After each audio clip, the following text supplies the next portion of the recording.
Bagi aparat yang mencoba-coba mengkhianati rakyat Indonesia, mencoba menyalahgunakan suara yang kami telah persembahkan, mencoba menyalahgunakan suara yang kami telah coblos dengan hati nurani kami, lalu mereka sia-siakan, mereka hianati. Ya Allah, kami berdoa, sengsarakan hidup mereka dunia akhirat. Buat mereka sengsara 7 turunan dunia akhirat. Ya Allah, Engkau yang maha menerima taubat, Engkau yang maha menerima doa, kabulkan doa kami, sengsarakan mereka yang mengkhianati rakyat Indonesia. Kalian yang merasa haus dengan jabatan, tidak pernah puas dengan jabatan, sudah punya milik kiri kanan, perusahaan kiri kanan dia punya, jabatan sudah dikasih oleh rakyat, tapi jangan ngomong seenaknya, jangan kau bicara seenaknya, sehingga rakyat Indonesia bisa bertengkar.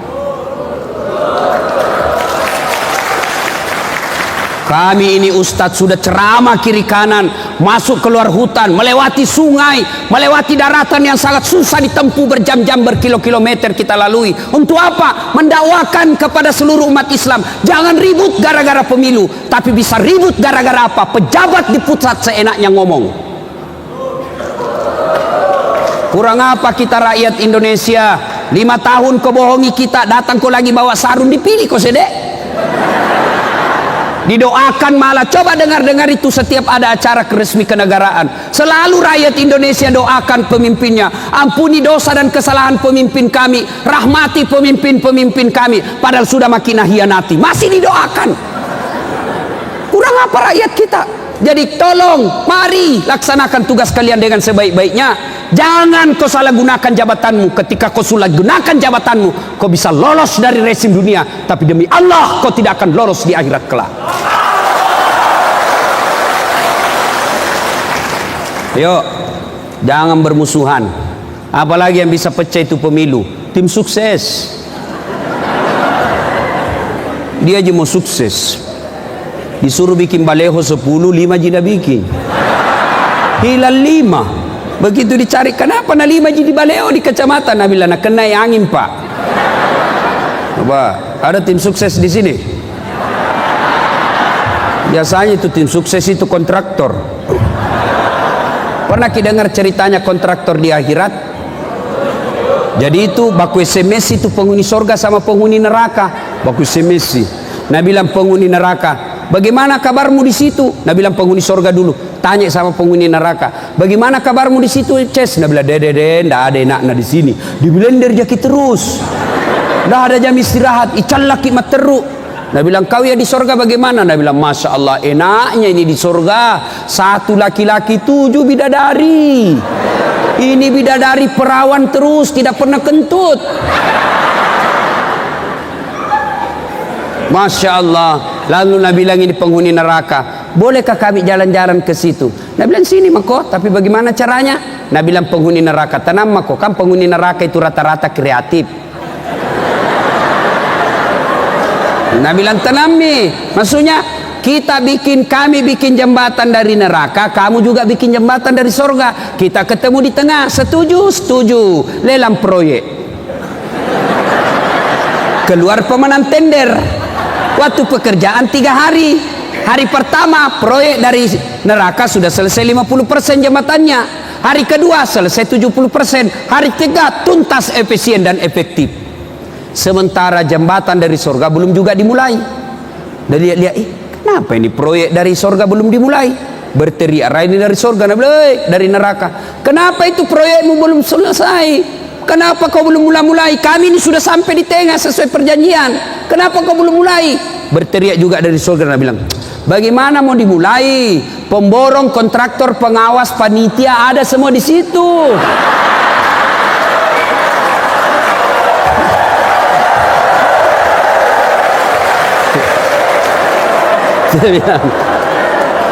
Di sini kasihan penghafal Quran jadi tidak tahu mas campur semen.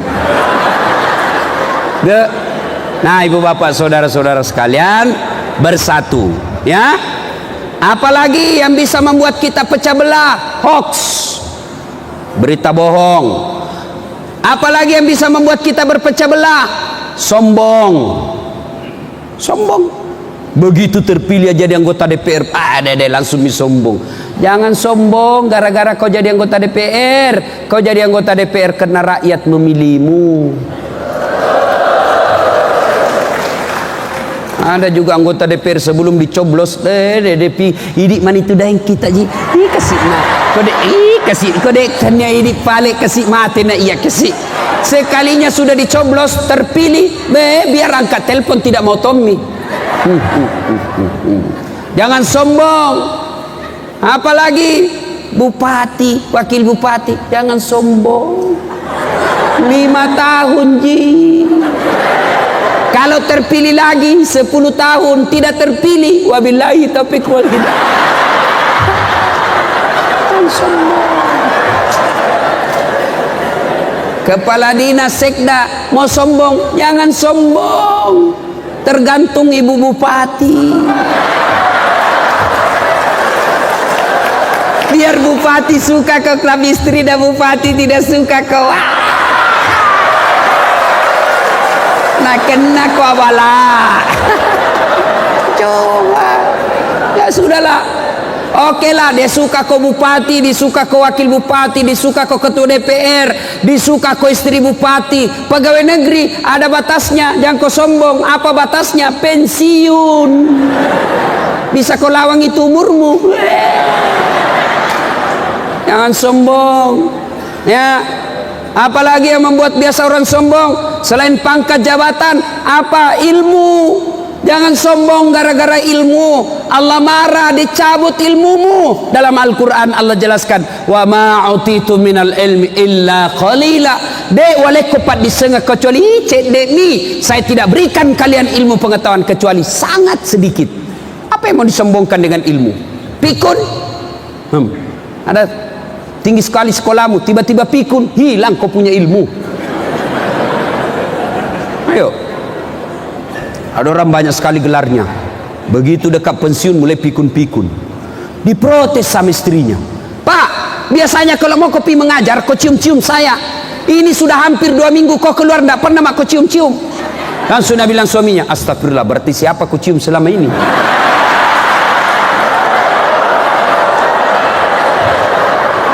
Ternyata salah cium, pembantunya dah cium. Masya Allah. Jangan juga modus. Mantap-mantap sudah dengar begini pura-pura pikun. Didapat sama anaknya dalam kamar pembantu. Dia bilang, aku kira mamamu nak. Pret. Ya. Ya. Ilmu membuat orang sombong. Termasuk ustad. Masa ustad ada sombong? Banyak. Mana ustadz yang sombong? Yang meremehkan pendapat orang lain. Sombong itu ada 2 sifatnya. 1, menolak kebenaran. 2, menganggap remeh orang lain. Ini banyak ustadz sekarang. Baru belajar agama 6 bulan. Itu pun melalui YouTube.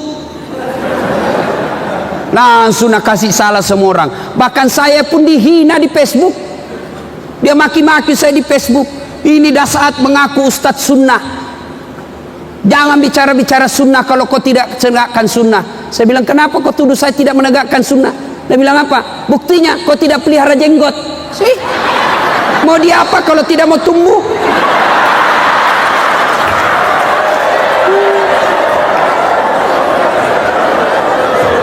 Banyak sekarang ustadz mengaku dirinya ustadz, tapi ceramahnya menghasut.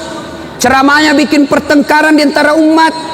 Bid'ah itu maulid, bid'ah itu Isra Mi'raj, bid'ah itu peringatan nuzulul Quran, bid'ah itu taksiyah. Jangan lakukan, karena tidak ada pada zaman Nabi. Tidak ada pada zaman Nabi menambah-nambah itu bid'ah. Bid'ah itu sesat itu masuk neraka. Masa gara-gara Isra Mi'raj masukin neraka, bos?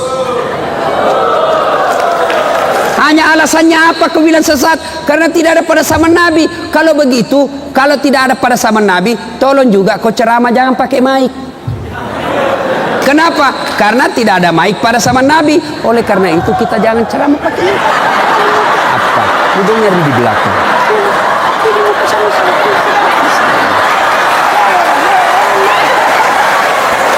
Iya.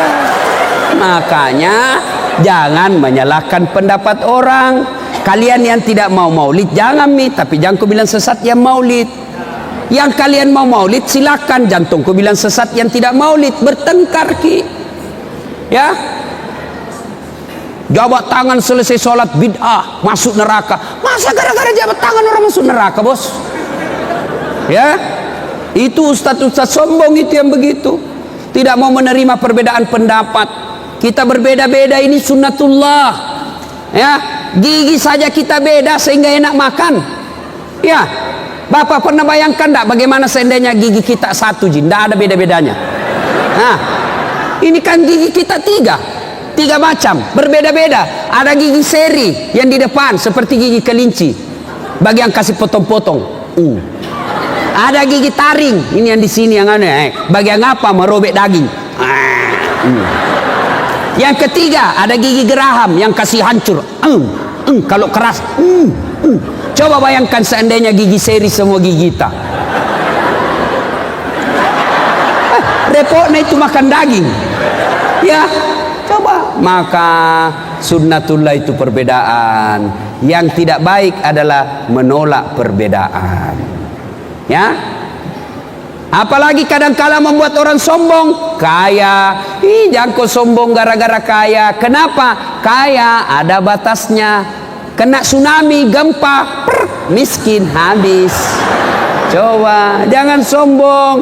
Allah tidak senang orang yang sombong. Bahkan Al-Quran dalam hadis Qudsi Allah jelaskan ada 3 temannya setan di dunia. 3 teman setan di dunia. Satu diantaranya kata Nabi dalam hadis Qudsi adalah ganiyun mutakabbir, orang kaya yang sombong. Siapa orang kaya yang sombong? Kaya harta sombong, temannya setan. Kaya pangkat sombong, temannya setan. Kaya cantik sombong, temannya setan. Kaya ilmu sombong, temannya setan. Itu temannya setan. Tapi orang masih bilang kalau dia kaya, kalau dia tinggi jabatannya, dia cantik, terkenal, tinggi ilmunya, sombong, masih orang bisa pahami. Ya pantaslah, banyak uangnya, tinggi jabatannya, terkenal, ki cantik, wajar. Tapi temannya kok setan.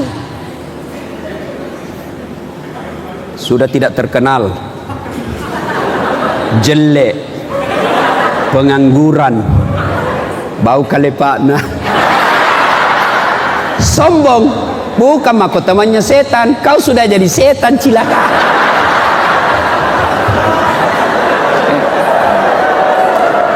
Salatullah mullah ala toha Allah ala yasin habibillah.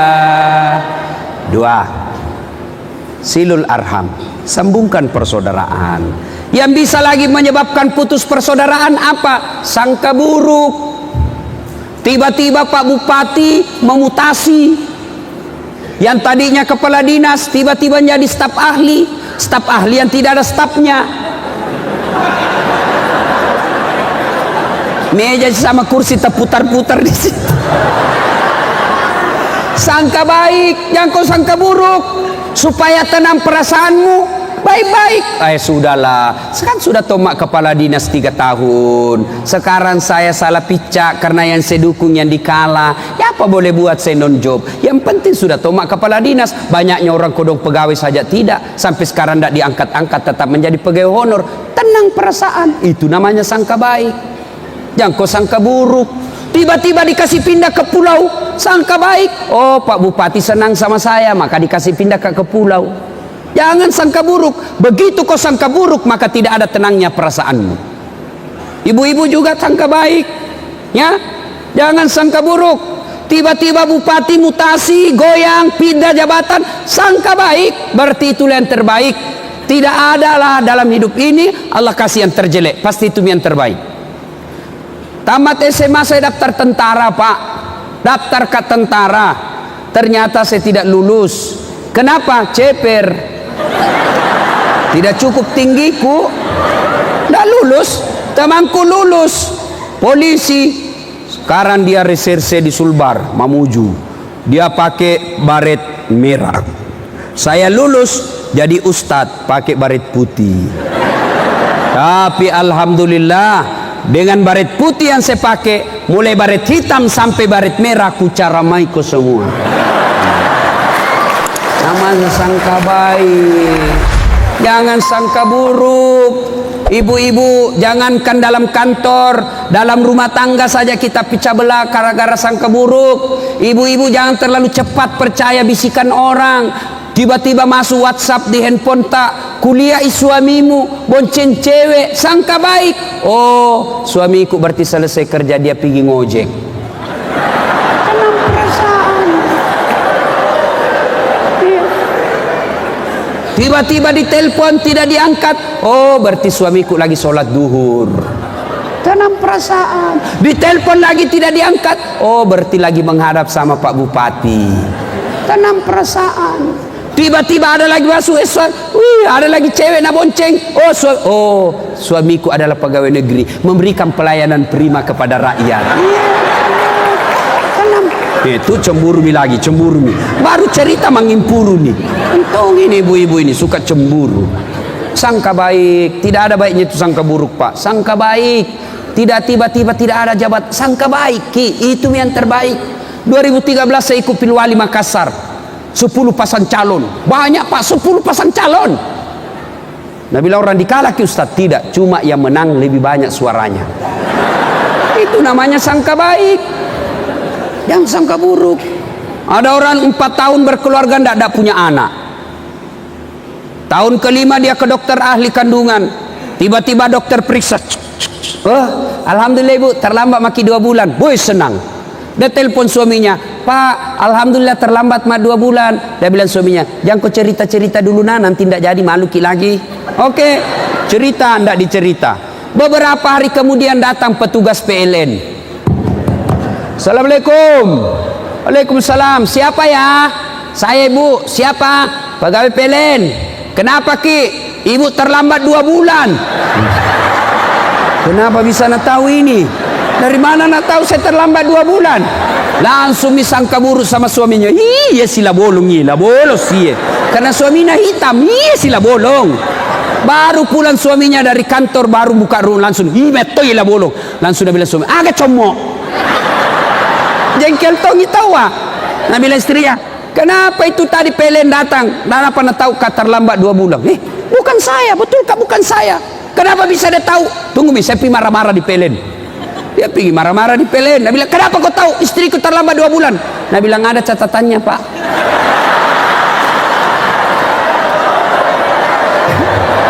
Bilang, ada apa kau catat-catat? Hapus itu. Nah bilang ini PLN, boleh dihapus tak? Bapak bayar dulu. Kalau saya tidak mau bayar, ya terpaksa punyanya bapak diputus. Kalau punya aku kau putus, apa nak pakai istriku di rumah? Nah bilang ya terpaksa pakai lilin. Coba.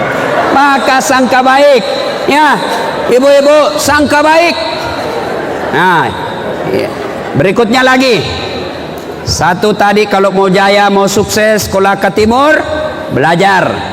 2, silul arham, sambungkan persaudaraan. Yang ketiga, kalian mau jaya kata Nabi, ahsin kalamaka, haluskan tutur katamu, pakai singi ampe-ampemu. Pak Kepala Dinas, Pak Camat, Pak Sekda, anggota DPR, Wakil Bupati, Bupati, makin tinggi jabatan, makin santun kita ngomong, makin orang senang.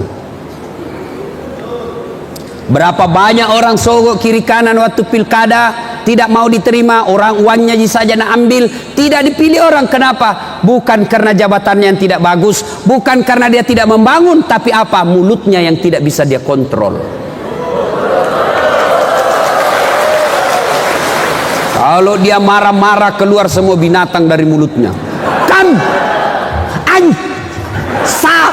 semua bicara kasar, jangan. Marah boleh, tapi jangan kasar.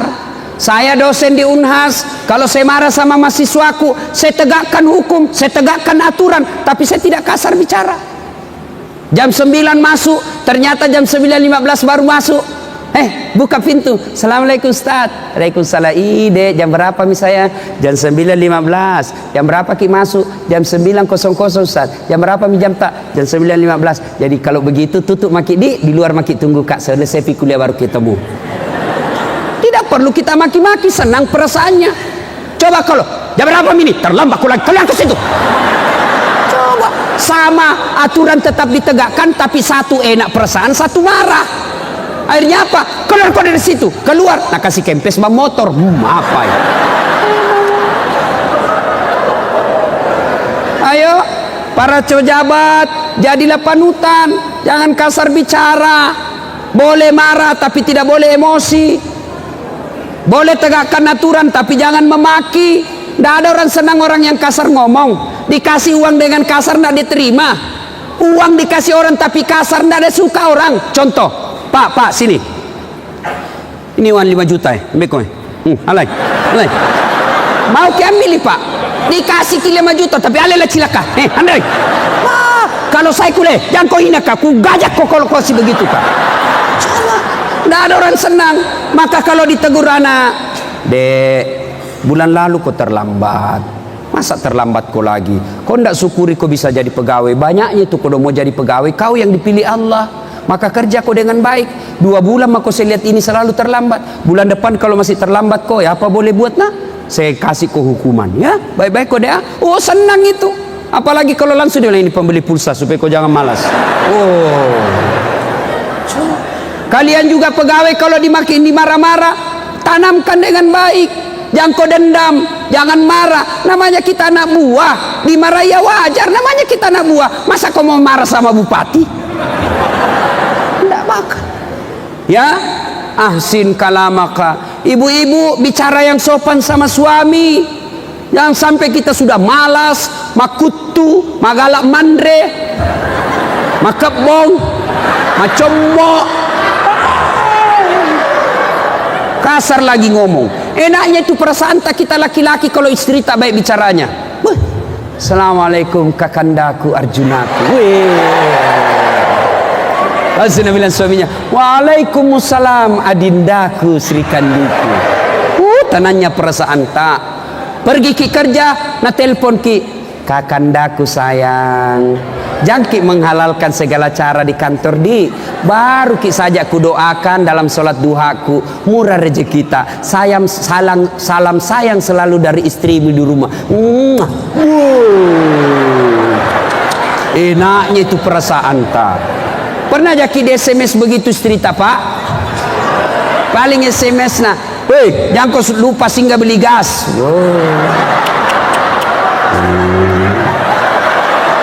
Kau sarak ngomong. Enak nak tahu itu perasaan tak kalau pulang ki di kantor dimarah-marah sama pimpinan, di jalan kempes bam motor, pas sampai ki di rumah buka sepatu langsung istri tak duduk di samping tak menyanyi. Bila kamu di sisiku, hati rasa syahdu. Enaknya perasaan yang tadinya dimarah-marah sama kepala dinas langsung tenang perasaan. Tuh, marah-marah juga suaminya, kenapa ini berantakan semua rumah? Maka istri yang baik dia tidak akan marah, tapi dia sambut dengan lagu juga. Insaflah wahai manusia, bila dirimu. Masya Allah, enaknya perasaan jadi suami. Ya, itu ibu-ibu dulu itu lagunya bagus-bagus. Goyang juga, tapi jempolnya digoyang sama kepalanya. Dialah pengasih dan penyayang kepada semua insan. Dulu.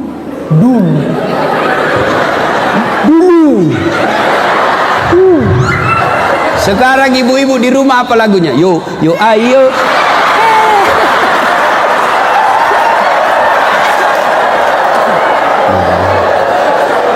Bu, alai bu,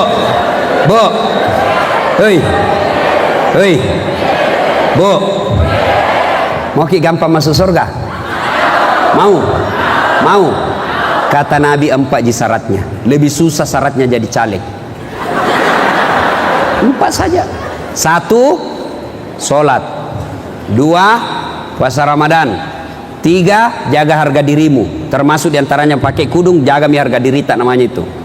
Yang keempat, taati perintah suamimu. Kata Nabi, kalau 4 kau lakukan ini, ada 7 pintu surga nasadiakan ki Allah di akhirat. Kata Allah, tadkhulul jannati bisalam. Masuk mako ibu dari pintu surga mana kau suka. Mau ke Firdaus boleh, Jannatul Naim boleh, terserah mana kau mau. 4 saja syaratnya. Maka jangan suka ngomel-ngomel.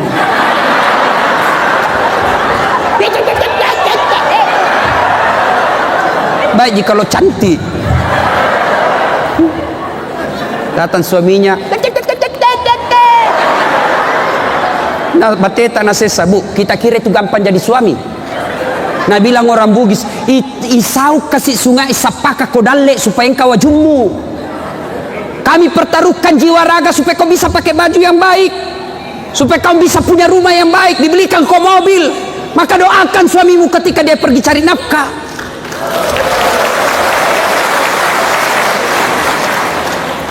Kasih takut-takut saja kerjanya suaminya. Nah jadikan tahanan kota. Baru 1 jam menelpon, di mana kok Pak? Di mana kok? Ada aja di kantor. Balik-balik kok. Tekon lisu kok.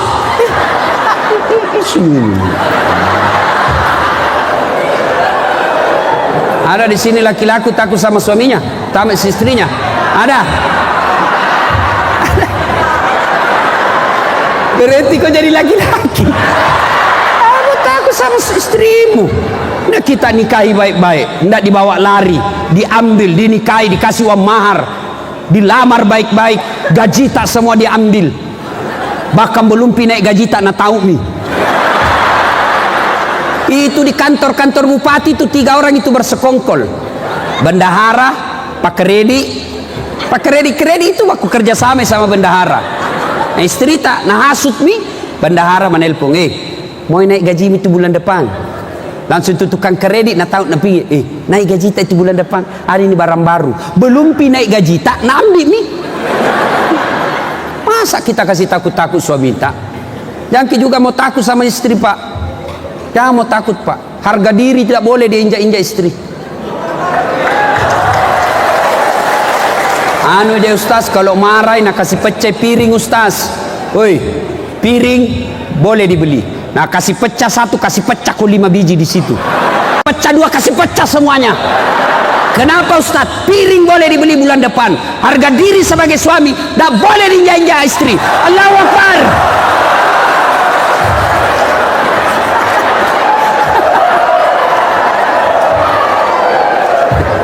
Bu, Ibu, weh enaknya itu perasaan tak Pak Di. Kalau pergi ke kerja, istri tak tinggal sholat duha di belakang, bicara sopan. Bagaimana dek kita jidaeng? Kalau baik ikut mak, kan kita tonsi kepala rumah tangga. Apa yang baik buat kita, saya ikut saja. Masya Allah, tenangnya perasaan. Pulang ki sudah ada hidangan. Ibu-ibu dulu masih ingat ibu dulu bikin kopi saja susahnya, kasihan. Beli dulu kopi di pasar. Sudah jadi kopinya? Belum, nagoreng dulu. Sudah nagoreng jadi mi kopinya? Tidak, natumbu. Matalok cicak mana tuh makunder riolo. Bekas tangannya kasihan. Paling setengah mati kuliah mamaku itu kalau maparu. Tiba-tiba nangis sana tas senggol tang. Berdarah semua. Ibu-ibu sekarang mana ada maparu? Tidak ada. Ayo.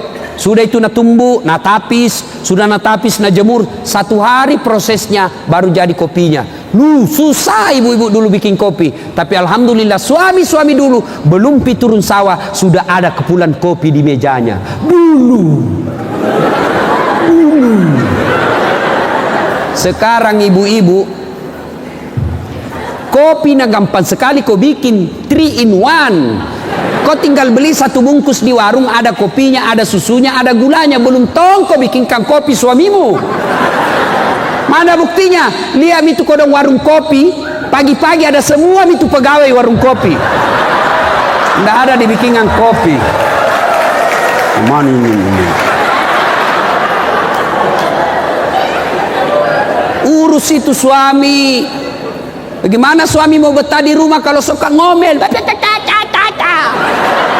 Ada uang tidak ada uang ngomel saja kerjanya. Ada orang bertanya sama saya, Ibu, Ustadz, kenapa itu suamiku tidak betah di rumah? Mau kak jelaskan, nggak enak kak juga, takut tersinggung. Terpaksa aku kasih cerita. Bu, ada suami istri ini, istrinya suka ngomel. Pokoknya dek si segagah menenak saja kerjanya. Suatu kali ini suaminya berpikir bagaimana suaminya supaya saya tidak dengarin istriku ngomel. Nah, bawa pergi di toko perhiasan. Nah, belikan perhiasan. Sudah belikan perhiasan, senangin istrinya. Oh, suaminya berpikir, oh ku tahu nih. Nah, bawa di sumur tua istrinya. Ada sumur di kampungnya 400 tahun itu sumur. Nah, bawa. Dalamnya 17 meter. Nah, bilang suaminya, lihat kok bedek, kan senangin istrinya apa saja disuruh mau mi. Lihat bedek, ada airnya itu sumur dek. Tidak, dangkal jika. Lihat kok bedek, paling sampai di lutut. Lihat lagi bedek, begitu dekat suaminya langsung, nah dorong istrinya. Jatuh masuk di sumur. Nah, bilang suaminya, ngomel mako di situ, ndak ku dengar, menenak noko tuh. Suaminya duduk-duduk pinggir sumur, tiba-tiba ada makhluk keluar dari sumur, tinggi besar hitam, keluar. Kaget suaminya, siapa kamu? Nah, bilang, saya jin penghuninya ini sumur. Saya dulu 400 tahun mak di dalam ini sumur, ada perempuan di dalam baru 1 jam. Ngobel saja kerjanya di dalam. Baik. Udah tahan saya, lebih saya lari. Jin saja 400 tahun udah tahan. Makanya berhenti ki ngomel ibu, ya. Anaknya menangis, bukannya nak urus. Bu, mau kita tahu sakit hatinya itu suami tak kalau anaknya ditelantarkan. Sakit hati itu. Biar meskipun dia tidak ngomong tapi pasti sakit hatinya, dendam. Anaknya, hasil karyanya, dicarikan uang.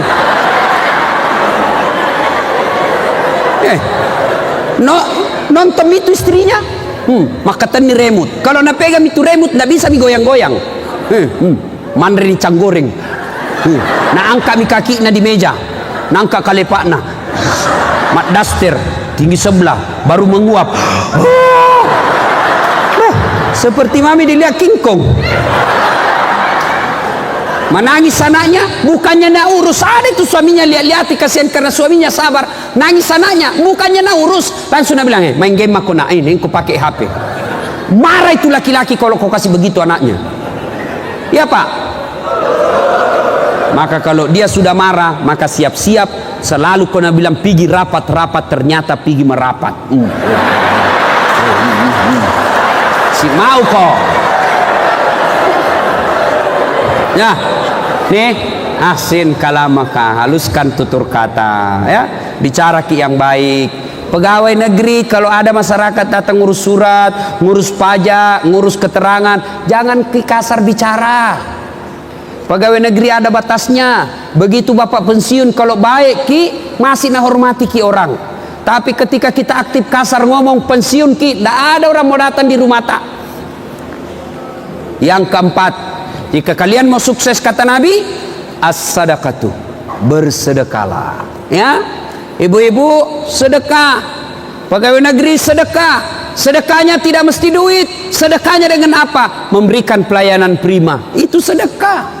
Anggota DPR sedekah, tidak harus pakai duit. Sedekahnya apa? Kau bikin perda yang mensejahterakan rakyatmu. Bupati bersedekah, tidak harus pakai duit. Sedekahlah dengan apa? Jabatanmu laksanakan dengan sebaik-baiknya. Ulama sedekah, tidak harus duit. Sedekahnya dengan apa? Sedekahlah dengan ilmu yang kau miliki. Ayo sedekah. Kalau Kolaka Timur mau maju, jangan pelit, jangan seke, kikirigalah paku jambatang. Ada mentong itu orang seke. Mungkin lihat sekenya orang Islam. Coba lihat kalau ada celengan lewat depan tak. Itu biasa kalau khutbah Jumat dua macam itu, saya lihat sikapnya orang. Lewat celengan, nah pura-pura berdoa lama.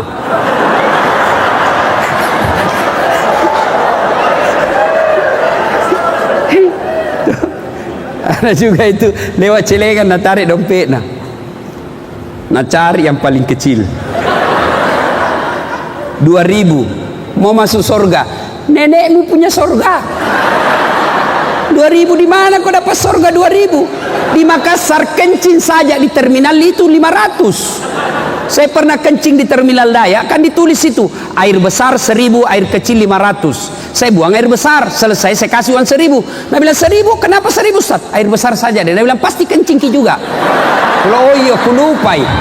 Saya kasihlah uang 2000. 1500, jadi saya kasih uang 2000. Kembali lagi 500. Dia bilang tidak ada uang kecil Ustaz.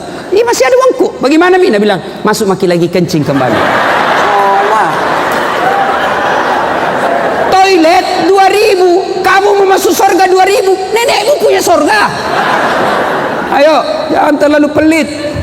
Mau lagi lihat pelitnya orang Islam? Coba lihat kalau ulang tahun kabupaten, ngundang artis, kasih pesawat bisnis kelas, 1 bulan sebelum datang sudah ditransfer honornya, sampai dari bandara ke lokasi acara dikawal tentara polisi, kasih hotel bintang 5. Sampai di acara, apa jina bawakan ki? Alamat palsu. Kelihatan dadanya, kelihatan pahanya. Nggak tahu nak kasih pegang ki pana, pakai Cina-Cina aja ki.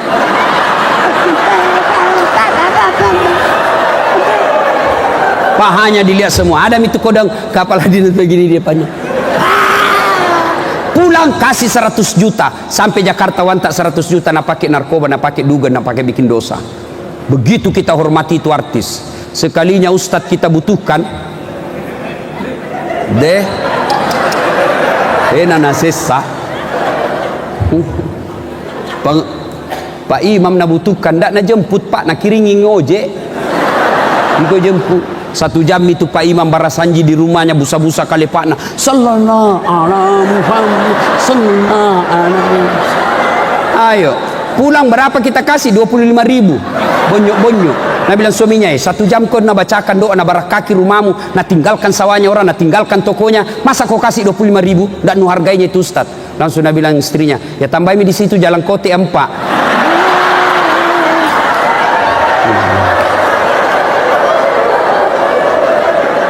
Begitulah penghormatan kita sama ulama.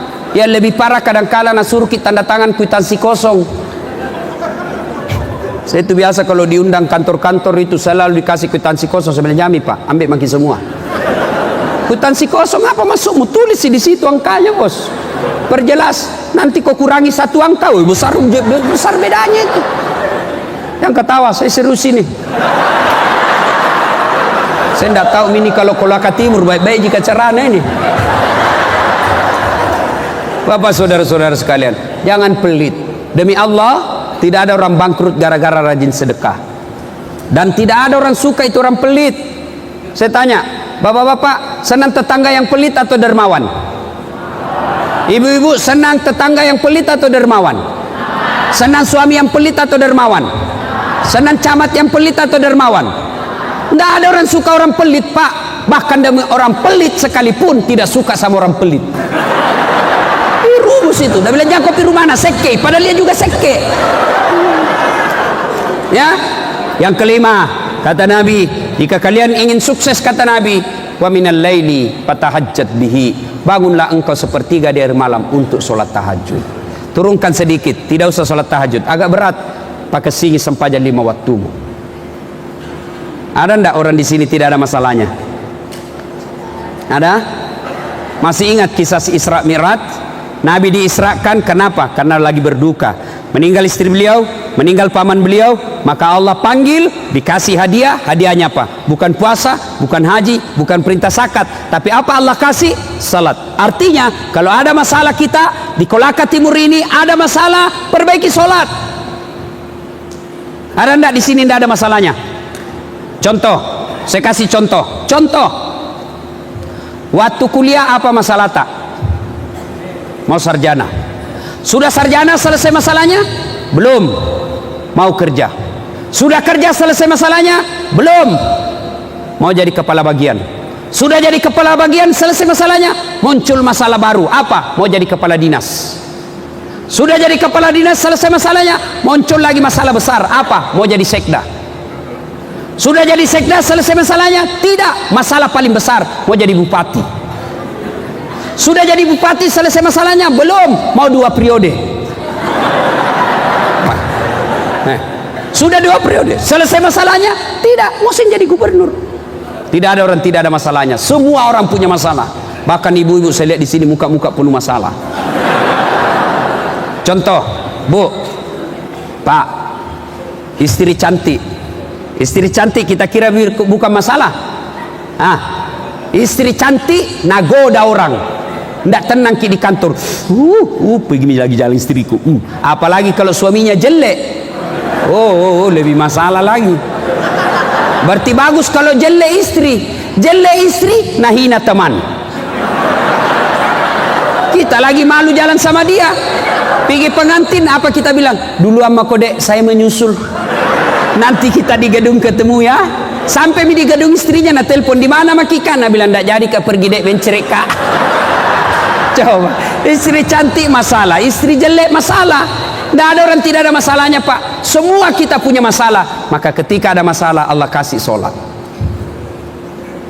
Saudara-saudara sekalian yang selama ini susah betul pekerjaannya, yuk tidak usah cari muka sama bupati, cari muka kepada Allah, perbaiki sholatmu.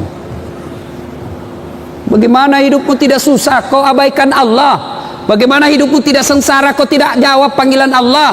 Contoh, Pak Bupati ada ajudan apa tidak? Ada. Itu protokolernya jelas. Bupati ada ajudannya. Coba kalau Pak Bupati panggil ajudan. Ajudan. Itu ajudan. Biar lagi bari makan jalan kotek merokok. Ajudan. Langsung siapa? Langsung perintah. Coba. Begitu takutnya itu ajudan sama Bupati. Ada kira-kira ajudan dipanggil. Ajudan. Tunggu dulu Pak. Oh ajudan, bapak ndak lihat saya sibuk. Bilang mah kok dimutasi kok. Coba. Padahal bupati paling lama 5 tahun, paling lama 10 tahun dan ada masa pensiunnya. Bupati masuk bagi manusia. Allah panggil ki, hayya 'alas shalah. Apa kita bilang? Tunggu, lagi rapat. Nah bilang Tuhan, rapat mau kepala. Urus mi duniamu, kau ndak mau saya urus mi dirimu. Pantas. Sudah 15 tahun kita merantau dari Sulawesi Selatan, tiba di Kolaka Timur, beli rumah pun susah. Kenapa? Karena Bapak mengabaikan Tuhan. Kenapa penyakitku tidak sembuh-sembuh? Saya sudah jadi dokter ini, dari dokter ini tidak sembuh-sembuh. Memang bukan dokter yang sembuhkan penyakit. Kalau dokter penyembuhkan penyakit, maka tidak ada dokter yang sakit. Tapi demi Allah, berapa banyak dokter yang mati karena tidak bisa mengobati dirinya sendiri. Dan sampai detik ini tidak ada dokter saya lihat hebat. Mohon maaf kalau ada dokter di sini. Sampai detik ini belum ada dokter saya lihat jago. Kenapa? Karena begitu saya ke dokter, saya tonji kasih tahu penyakitku. Iya toh? Kita pergi dokter. Assalamualaikum Ustaz. Waalaikumsalam. Kenapa ki Ustaz? Agak mencerek kayak ini dok. 2 hari nih. Nah tanya, kenapa bisa? Dalam hatiku urusanmu. Kak dokter kok. Iya toh? Yang hebat itu baru ki masuk langsung sudah tahu. Pasti mencerek Ustaz. Ayo saudara-saudara sekalian, mau sukses, ayo sholat. Pak Bupati kalau perlu bikin surat edaran, tidak usah perda, edaran saja. Di kantor kita mulai, tiba sholat 5 waktu, ayo sholat sama-sama. Bupatinya yang pimpin sholat berjamaah. Boy enaknya. Saya dampek kak, mohon maaf Pak Bupati. Saya selalu bilang begini, kalau ada orang dikasih jabatan lalu tidak memudahkan dirinya masuk surga, itu keliru dan bodoh. Betul Pak. Kalau ada orang bupati lalu tidak bisa membuat dirinya masuk surga, itu kesalahan besar. Maksudnya apa? Coba lihat kalau saya bupati, saya pergi sholat berjamaah subuh di masjid. Assalamualaikum warahmatullahi. Assalamualaikum. Langsung dicek, mana kepala dinas kebersihan? Tidak pernah tahu saya lihat itu datang sembayang. Oh besok belum piduhur ada di masjid. Pak, coba kalau kita punya jabatan lagi jalan-jalan, tidak pernah tongko saya lihat kau dek sholat berjamaah di masjid. Kau tidak malu itu? Dikasih mau ke mobil dinas, pelatnya bagus, dikasih ke honor, dikasih ke tunjangan. Masa sholat 5 waktu tidak pernah kau di masjid? Oh datang itu Pak, belum piasan ada di depan. Lain kalau Ustaz tidak pernah tongki kuliah sholat Jumat, sholat 5 waktu. Apa Nabi bilang dalam hatinya, urusanku kenapa ya Ustaz? Tapi kalau bupati yang ngomong pasti ya, maka ayo bikin perda aturan. Muslim masuk waktu sholat, kita sholat sama-sama. Buktikan kalau sholat 5 waktu pegawainya rutin berjamaah di masjid, tidak mungkin Kolaka Timur terbelakang.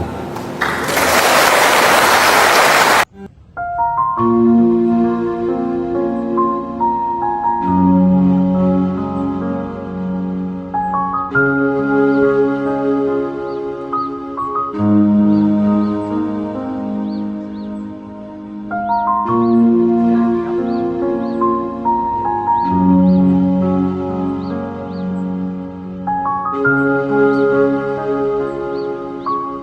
you.